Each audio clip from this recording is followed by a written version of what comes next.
Acara ini berlangsung di Asrama Mahasiswa Kecamatan Meredu dan Berah II Kabupaten Pd Jaya di Banda Aceh pagi tadi.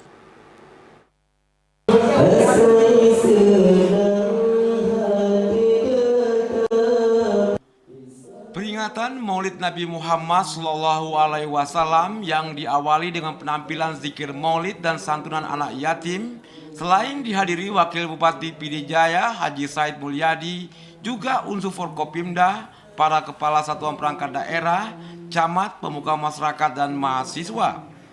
Ketua Pelaksana Ahmad Fuadi melaporkan, peringatan hari lahirnya Nabi Muhammad SAW merupakan momentum silaturahmi dalam upaya membangun sinergitas lintas komponen masyarakat, baik yang tua maupun yang muda.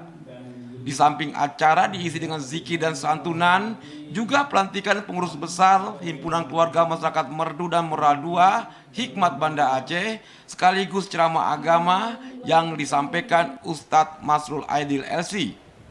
Pengurus besar Hikmat periode 2019-2022 yang dilantik Ketua Umum Zulkifli M. Ali, Sekretaris Umum Muhammad Nasir, dan dibantu bidang-bidang.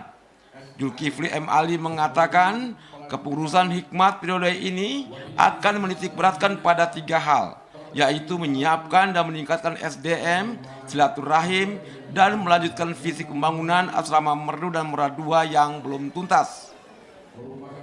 Program ini akan kita selesaikan dan kita tuntaskan untuk menyelesaikan pembangunan lantai 2 NJK agar proses mandi bagi para mahasiswa tidak macet di saat-saat pagi.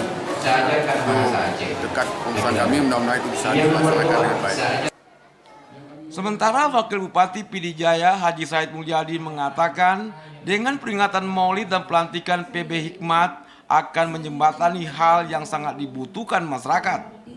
Diharapkan mengakomodir semua persoalan dan berkoordinasi dengan baik kepada Pemkab Pd Jaya.